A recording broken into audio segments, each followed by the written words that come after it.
Upin Ipin belajar ABC. Halo Sobat SAUDC, salam kesetaraan.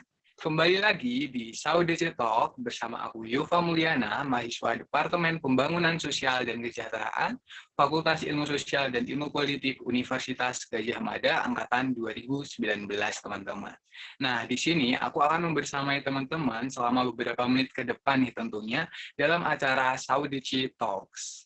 Nah, di sini aku nggak sendirian nih teman-teman. Aku ditemenin sama partner aku nih yang udah siap banget, udah dan cantik banget di sini. Nah, partner aku nih biasa dipanggil Kak Tata nih teman-teman. Oke, sebelum aku mempersilakan Kak Tata buat kenalan, aku ada pantun nih. Buah duku, buah pedondong, Kak Tata, yuk kenalan dong. Silakan Kak Tata untuk kenalan sama Oke, oke, terima kasih Kak Yova. Halo teman-teman semua, perkenalkan namaku Yanuarga Lalita Dwi Utami, biasa dipanggil Tata. Aku mahasiswa semester 5 dari Fakultas Teknologi Pertanian, Angkatan 2019. Nah, gitu.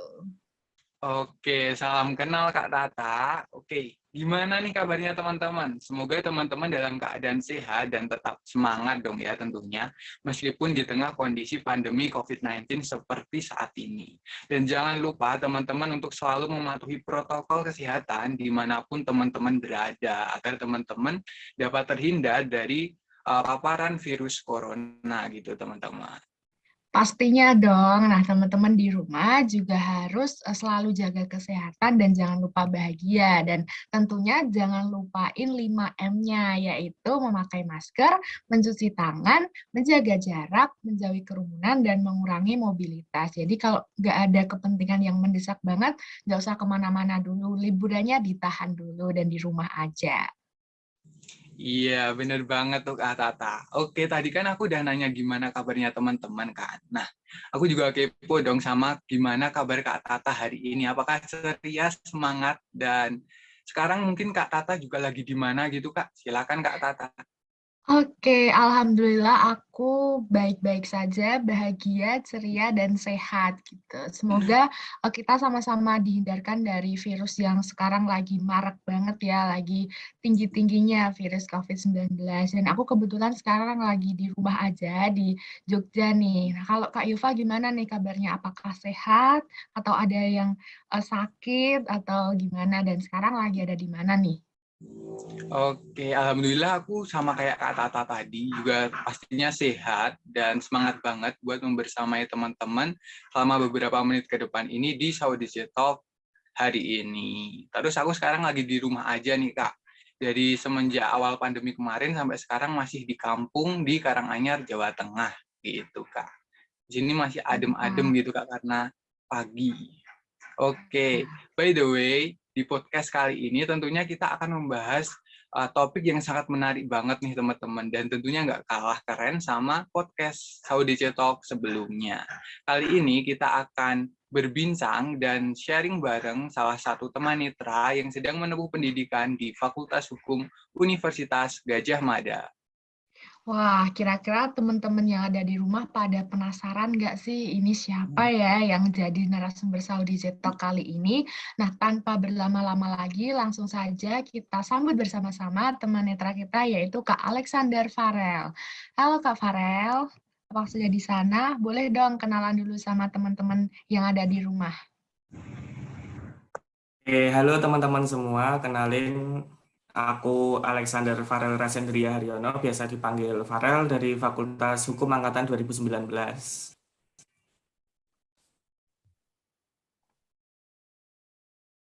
Oke, mantap. Oke, Kak Farel. Tadi kan Kak Farel cerita kalau Kak Farel itu dari angkatan 2019 gitu kan. Nah, berarti Kak Farel kan udah mencicipi perkuliahan secara offline dan perkuliahan secara online gitu kan. Nah, mungkin teman-teman di sini juga pada kepo nih Kak.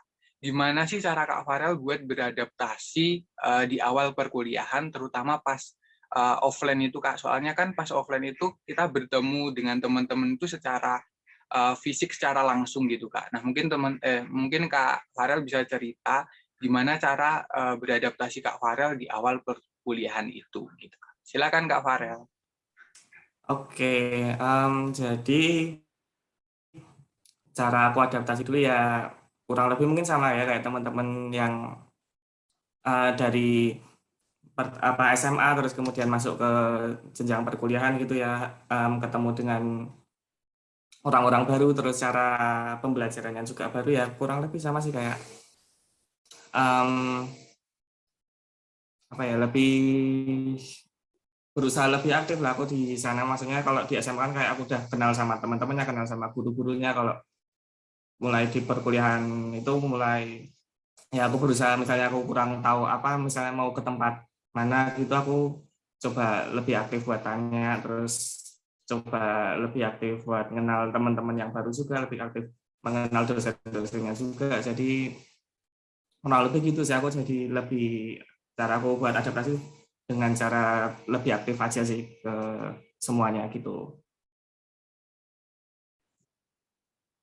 Oke, makasih Kak Farel atas jawabannya. Jadi dapat disimpulkan tadi kata Kak Farel itu aktif itu menjadi apa ya, peran penting dalam beradaptasi gitu ya. Dimana kalau kita apa nggak tahu, kita bisa nanya, terusan kita bisa memulai lebih dulu gitu, mungkin bisa menyapa lebih dulu, terus bisa apa berkenalan lebih dulu dan lain-lain gitu, supaya kita bisa apa beradaptasi lebih enak gitu di lingkungan kampus terutama gitu. Ya, Oke, betul. terima kasih Kak Farel atas jawabannya.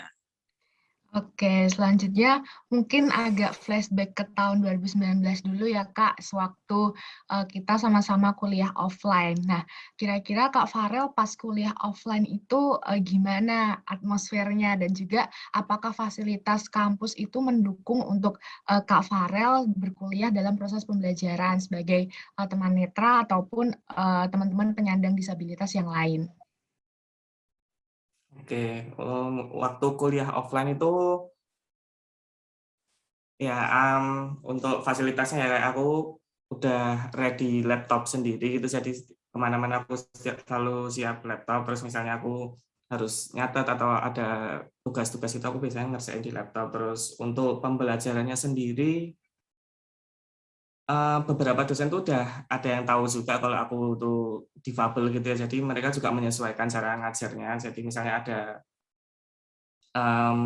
yang bentuk visual gitu, misalnya gambar atau grafik atau apa gitu, bisa langsung dijelasin gitu. Tapi emang mungkin beberapa ada yang belum tahu juga, jadi kadang masih apa ya, ada yang kurang clear lah ngajarnya. Tapi aku masih bisa tanya teman-teman sih karena offline ya, jadi masih bisa ketemu teman-teman juga. Jadi aku masih bisa apa ya, komunikasi sama teman-teman di sekitar buat misalnya nanya-nanya, misalnya ada soal yang di layar atau apa yang nggak dibacain sama dosennya, aku bisa tanya ke teman-teman juga gitu. Jadi waktu offline tuh lebih, aku merasa lebih apa ya, lebih seru aja karena bisa ketemu teman-teman, terus bisa diskusi, bisa tanya-tanya sama teman-teman juga gitu sih sama offline.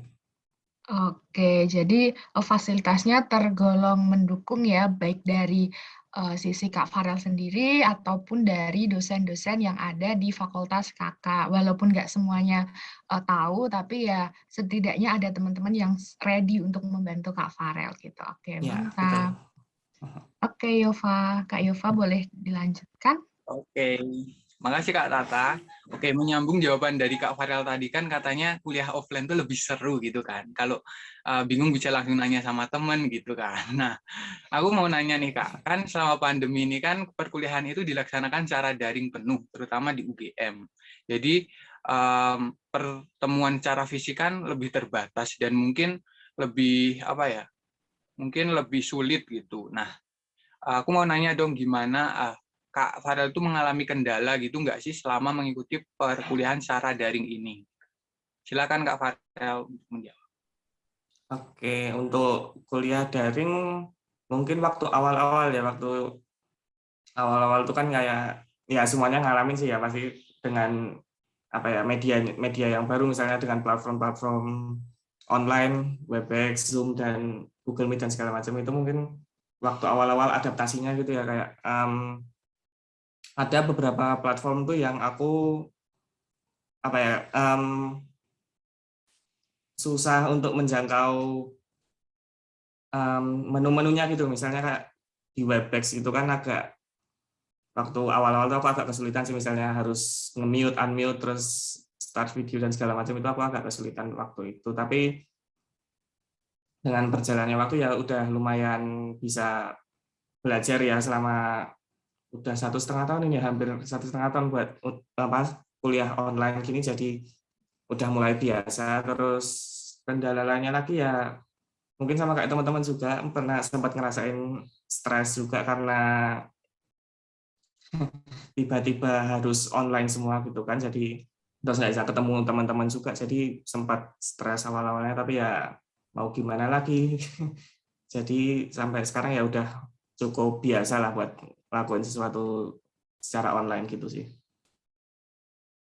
Oke, makasih Kak Farel atas jawabannya. Jadi ya kurang lebih sama juga sih kayak aku. Jadi pas awal perkuliahan itu Kak Farel juga mengalami kayak apa ya?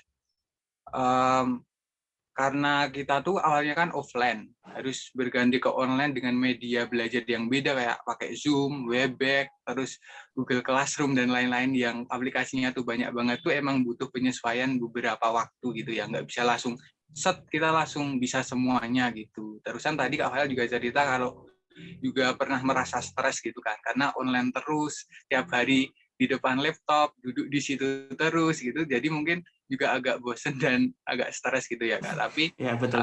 dengan berjalannya waktu, ternyata tuh juga jadi kayak kebiasaan, akhirnya kayak ya biasa aja gitu. Akhirnya bisa melewatinya dengan semangat dong tentunya, walaupun pas pandemi kayak gini gitu. Makasih Kak Farel atas jawabannya. Mungkin sekarang silakan Kak Tata.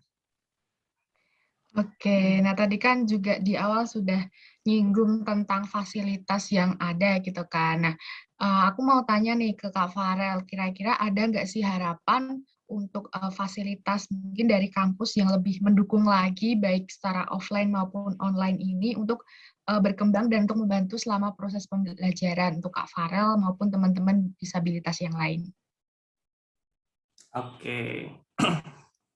Mungkin kalau dari aku sendiri karena aku udah cukup biasa gitu, buat aku pribadi udah merasa apa ya, udah lumayan cukup sih kalau buat aku. Tapi mungkin buat teman-teman difabel yang lain mungkin masih ada yang kesulitan untuk mengakses misalnya platform-platform yang tadi aku sebutin juga. Terus misalnya ada yang kesulitan mengakses materi pembelajaran atau apa gitu, mungkin apa ya, dari pihak kampus bisa lebih proaktif lagi sih, misalnya mereka lebih inisiatif buat nanya-nanya ke mahasiswanya, atau lebih lebih apa ya, lebih siap lah, maksudnya lebih mempersiapkan fasilitas-fasilitas yang diperlukan buat teman-teman difabel. Soalnya emang yang aku lihat itu belum semua fakultas siap gitu untuk membantu teman-teman difabel gitu. Jadi ya harus lebih dipersiapkan sih. Mungkin fasilitas yang bisa disiapkan itu mungkin ada pendamping buat teman-teman yang sekiranya butuh, misalnya butuh note taker atau butuh apa yang bantu membacakan soal atau apa gitu, mungkin salah satunya itu gitu sih. Jadi mungkin dari apa ya, harapanku bisa dari pihak kamu bisa lebih mempersiapkan lagi buat teman-teman difabel gitu. Oke, berarti untuk dari pihak kampus semoga bisa lebih proaktif lagi ya mungkin, karena nggak semua teman-teman disabilitas tuh mempunyai kemampuan yang sama untuk mudah menyesuaikan diri dan juga mengakses hal-hal baru, terutama yang online-online ini gitu. Ya, betul. Oke, dan juga masing-masing fakultas itu harus sama gitu ya, merata tentang hal inklusifnya ke teman-teman disabilitas. Semoga dengan adanya harapan Kak Farel ini bisa membuat kampus lebih baik lagi, dan siapa tahu nanti didengar juga oleh pihak kampus. Oke, terima Amin. kasih Kak Farel. Oke, selanjutnya Yova. Oke, makasih Kak Tata. Oke, tadi kan aku sempat nanya tentang kendala pas kuliah online ya Kak. Tadi Kak Farel jawab kalau beradaptasi sama media pembelajaran baru tuh membutuhkan waktu, terusan juga pernah mengalami stres. Nah, tapi di sisi lain kan perkuliahan online itu memiliki dampak positif dan negatif sendiri. Nah, mungkin Kak Farel bisa cerita sama kita semua, sama teman-teman semuanya, gimana sih suka duka Kak Farel dalam mengikuti perkuliahan secara daring ini gitu. Silakan Kak Farel. Oke, suka dukanya. Jadi kalau sukanya ya jelaslah bisa di rumah aja. Kalau kuliah nggak perlu ke kampus gitu kan, jadi bisa ngirit waktu banget gitu kan ya. Terus selama pandemi ini juga aku bisa ya mungkin sama kayak teman-teman lain juga lebih dekat sama keluarga, terus bisa menghabiskan waktu lebih banyak sama keluarga gitu, terus bisa belajar hal-hal baru yang mungkin kalau di waktu kuliah offline belum sempat gitu. Terus ya kurang lebih itu sih. Jadi segala sesuatunya kan bisa dilakuin di rumah, jadi bisa lebih ngirit waktu juga gitu. Terus kalau dukanya kayak yang aku bilang tadi, jadi sulit buat ketemu teman gitu kan. Jadi diskusi juga tetap harus lewat chat atau lewat Zoom lain gitu. Jadi agak susah kan kalau mau diskusi lebih lanjut sama teman-teman gitu. Terus dukanya lagi aku ngerasa kayak agak lebih capek aja kadang, soalnya kayak semuanya bisa dilakuin online gitu, jadi kadang ada beberapa kegiatan yang bisa dilakuin bareng secara bersamaan gitu, dan itu maksudnya kayak misalnya ada rapat terus ada kelas atau apa gitu di waktu yang bersamaan kan. Kalau offline tuh bisa fokus ke salah satu dulu atau gimana gitu, tapi kalau online kan kayak double device atau gimana, jadi kayak fokusnya bisa kepecah-pecah kemana-mana gitu, dan itu agak yang buat capek juga sih sebenarnya, tapi ya harus tetap dijalani sih. Ya karena masih kayak gini kan belum bisa buat ketemu orang juga buat secara offline gitu, jadi ya tetap harus dijalani sih, itu aja.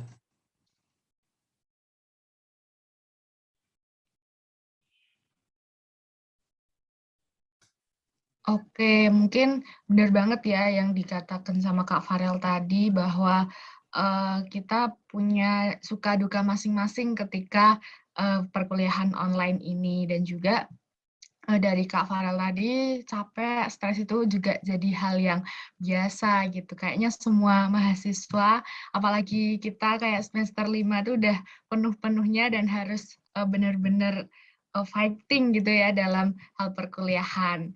Oke, jadi mungkin lanjut ke pertanyaan selanjutnya aja, Kak. Nah, tadi kan udah dijelaskan beberapa hal yang membuat Kak Farel itu ngerasa capek, terus ngerasa mungkin stres juga. Nah, kira-kira di saat itu Kak Farel pernah nggak sih ngerasa down banget dengan keadaan, dan juga gimana cara Kak Farel bisa mengatasi hal tersebut atau coping stres Kak Farel itu apa sih gitu? Oke, kalau sampai down banget belum pernah sih ya, karena ya emang aku ngerasa ya udah apapun yang terjadi tetap harus aku jalanin gitu kan. Terus sebenarnya pada dasarnya tuh aku senang stay di rumah juga, emang kalau ada kesempatan buat di rumah ya aku fine-fine aja gitu. Jadi sebenarnya nggak terlalu stresnya nggak sampai sestres itu juga gitu loh, buat stay at home terus gitu. Tapi ya emang kadang ada capeknya juga kayak tadi yang aku cerita tadi. Buat copingnya sih sebenarnya ya aku tetap nyalain waktu buat ngelakuin apa yang aku senang gitu, misalnya dengerin musik lah atau baca buku atau nonton video-video gitu. Jadi aku nyempetin waktu juga di sela-sela banyak pekerjaan yang harus aku kerjain itu, aku tetap nyalain waktu buat ya ngelakuin apa yang aku senang lah, buat refreshing kecil gitu aja sih. Oke, berarti benar ya, di tengah-tengah kesibukan kita perlu banget diadakan coping stress, atau apa sih yang hal-hal yang kita suka. Kalau Kak Farel tadi senangnya misal dengerin musik, dan lain-lain. Nah, itu juga bisa diterapin ke teman-teman semua ketika kita lagi stres, lagi capek, lagi down, kita juga punya coping stres masing-masing, cara mengatasinya masing-masing. Gitu. Oke. Selanjutnya, apakah Kak Yufa sudah ada di sana? Sudah, Kak. Oke. Oke, menyambung dari jawaban Kak Farel tadi kan, Kak Farel buat coping stress tuh kayak mendengarkan musik, terus membaca dan menonton film gitu ya, Kak. Nah, sebenarnya ini pertanyaannya juga nyambung sama itu tadi sih, Kak, tapi mungkin lebih ke apa ya? Selain apa namanya, di waktu senggang itu Kak Farel kan memiliki apa ya? Waktu yang senggang gitu. Kira-kira ketika lagi senggang nih, misalnya lagi weekend gitu, Kak Farel sukanya ngapain sih selain yang disebutin tadi? Atau ada hal-hal khusus, misal eh, pergi jalan-jalan walaupun pakai mobil gitu kan, bisa di tengah pandemi kayak gini. Hmm, ya apa ya, ya yang aku sebutin tadi aja sih kan, dengerin musik, terus baca buku, nonton video-video di YouTube gitu lah ya mungkin, terus apalagi ya paling itu sih, soalnya aku emang nggak terlalu senang jalan-jalan juga, jadi ya emang kalau liburan dulu-dulu bahkan pas masih offline itu, pas masih masih kuliah offline itu juga aku tetap liburan tetap di rumah aja gitu, jadi ya di waktu senggang tetap antara itu aja sih tadi. Terus oh iya, aku juga sering cukup sering main game juga di laptop, itu game yang khusus buat teman-teman difabel netra gitu kan, terus yang cuman pakai audio gitu. Terus ngapain lagi ya, paling itu sih yang paling sering aku lakuin.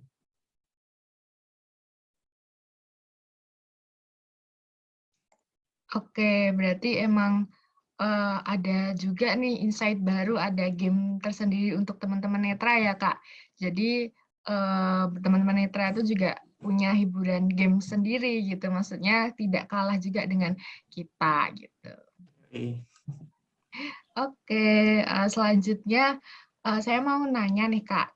Kalau nggak salah dengar tuh, aku pernah baca dan dengar juga bahwa ada statement kayak gini, jika seseorang kehilangan salah satu indranya, maka indera yang lain menjadi lebih sensitif atau peka dari orang biasanya. Nah, statement itu tuh benar nggak sih, Kak, kira-kira? Dan apakah Kak Farah juga mengalami sendiri hal tersebut? Mungkin bisa diceritakan ke teman-teman.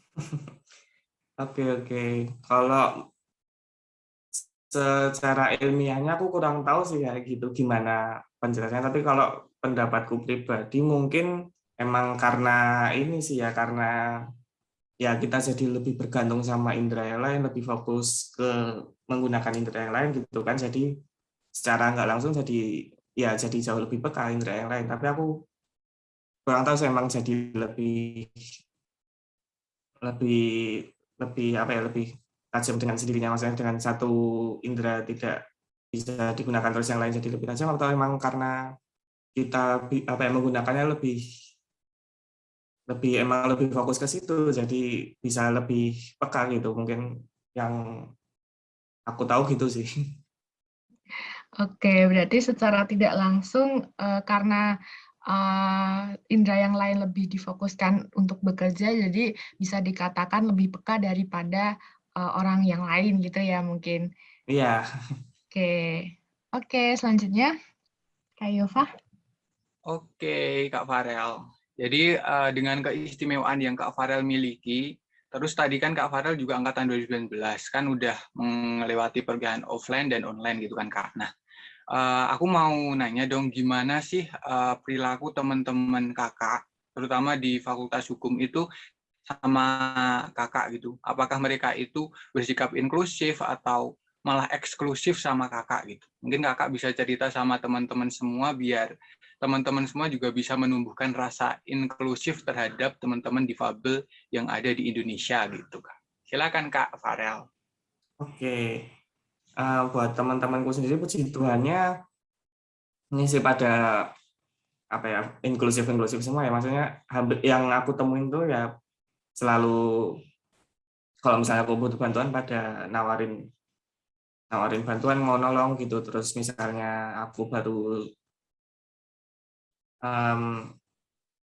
duduk apa ngapain gitu sendirian, terus mereka datang nyapa terus ngajak ngobrol gitu. Jadi sebenarnya yang aku temuin masih friendly semua sih, yang teman-temanku yang di Fakultas Hukum ya terutama. Jadi ya aku bersyukur aja sih, maksudnya masih ketemu teman-teman yang apa ya, paham tentang inklusivitas itu, jadi bisa apa ya, berkomunikasi sama aku dengan cukup baik gitu. Oke, alhamdulillah banget ya Kak kalau teman-temannya itu sangat ramah terhadap teman-teman difabel gitu. Nah, mungkin ini bisa dicontoh buat teman-teman yang lain yang mendengarkan podcast ini. Apabila teman-teman bertemu atau di sekitarnya terdapat bertemu dengan teman-teman dari difabel, teman-teman bisa menawarkan bantuan dan membantu teman-teman difabel yang membutuhkan tersebut gitu teman-teman. Agar kita sebagai manusia itu bisa bermanfaat bagi orang lain gitu teman-teman. Oke, silakan Kak Tata.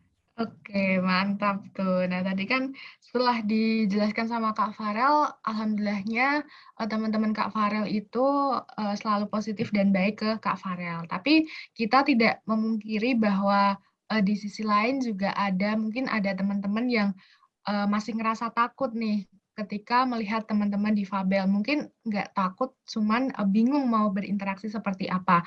Nah, kira-kira pendapat dari Kak Farel itu sendiri mengenai teman-teman yang seperti ini yang masih takut untuk berinteraksi dengan penyandang disabilitas tuh kira-kira gimana? Oke, kalau pendapatku sih aku setuju sama kata tadi sih, kayak mungkin bukan takut ya, mungkin bingung cara komunikasi yang benar gimana, takut menyinggung teman-teman difabel gitu kan, takut salah ngomong apa gimana. Tapi sebenarnya kalau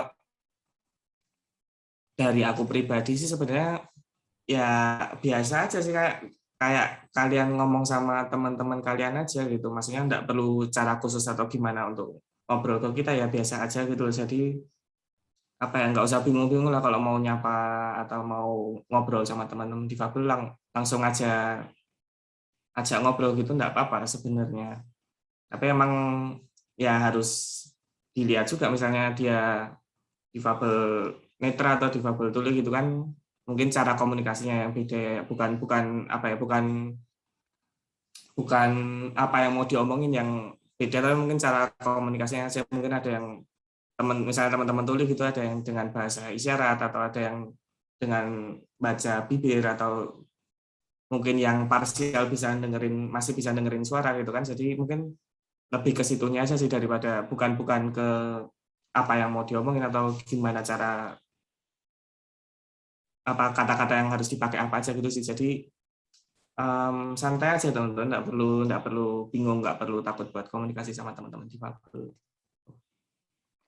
Oke, berarti sebenarnya itu kita semua sama ya Kak, cuman ada beberapa orang yang mungkin masih bingung cara komunikasinya kalau menurut Kak Farel tadi. Mungkin juga kalau dengan teman-teman tuli, kita juga nggak semua bisa bahasa isyarat, jadi kita juga sebagai teman-teman yang lain juga kadang merasa bingung, duh aku harus gimana nih komunikasi sama dia gitu. Jadi hal tersebut yang terlihat membuat orang lain tuh merasa sedikit takut dan bingung juga untuk berkomunikasi dengan teman-teman disabilitas. Oke, terima kasih Kak Farel.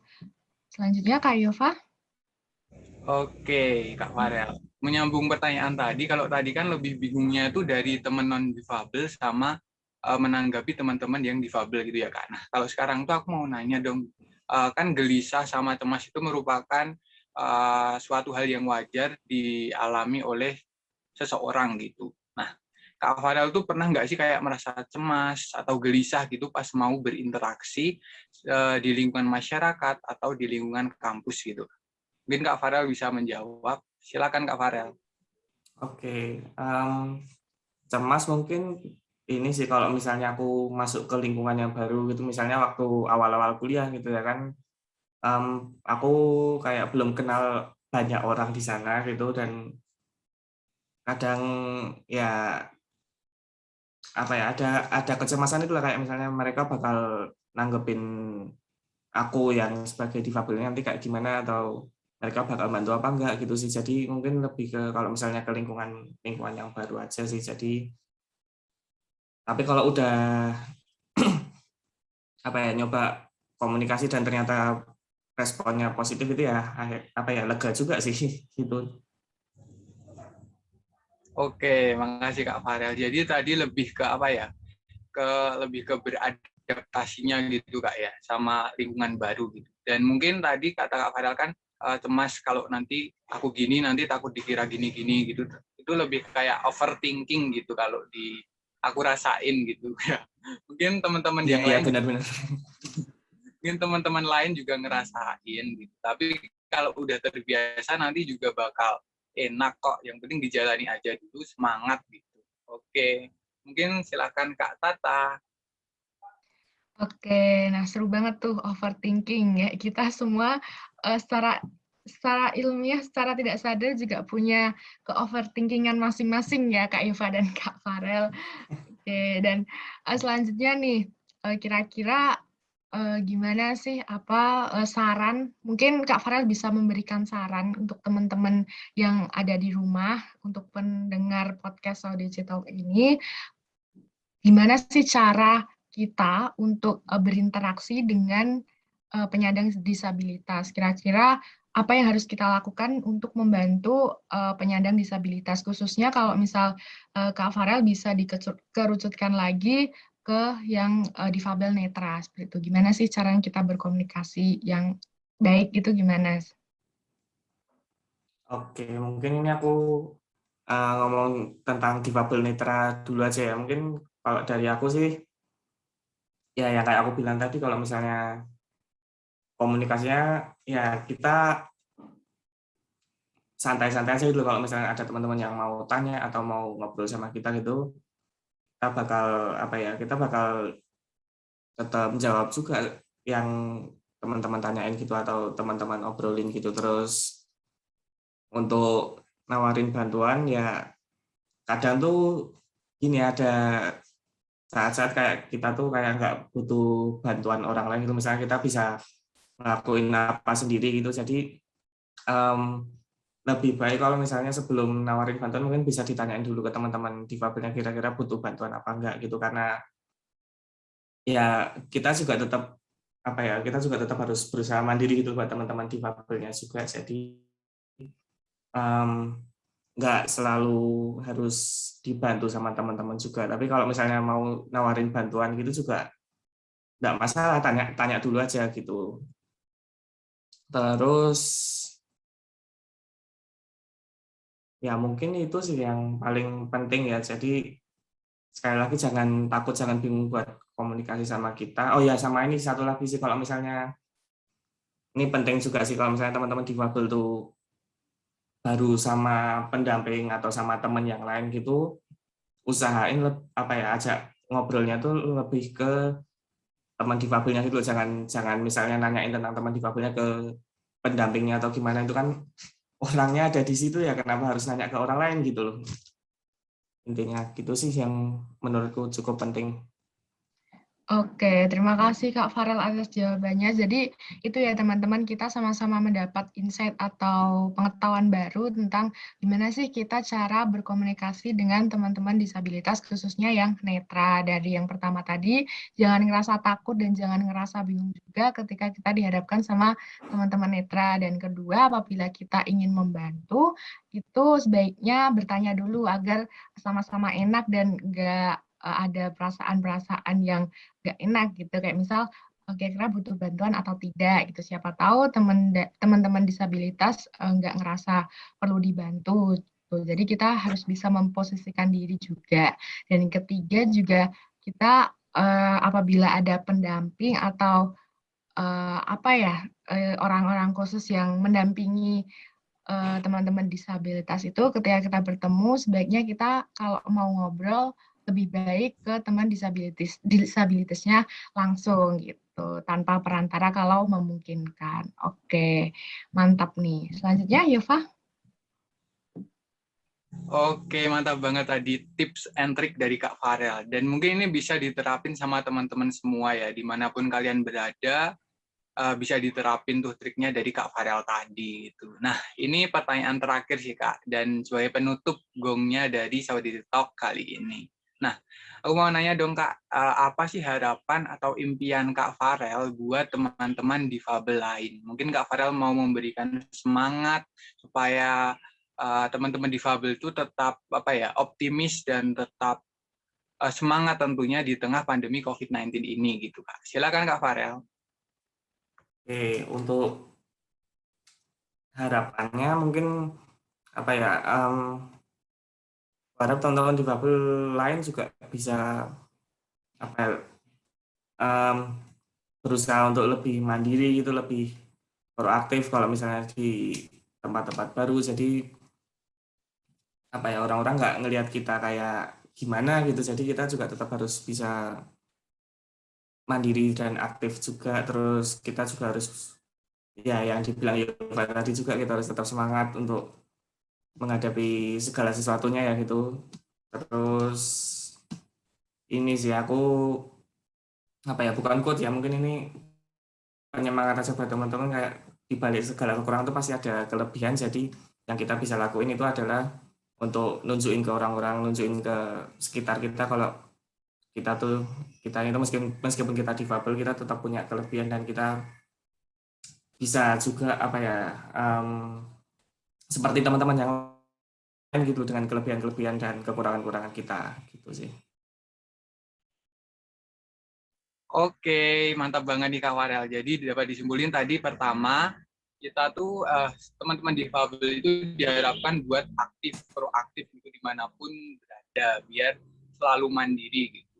Tapi kalau membutuhkan bantuan ya jangan sungkan gitu. Terusan yang kedua, tetap semangat meskipun di tengah pandemi COVID-19 yang belum reda sampai sekarang ini.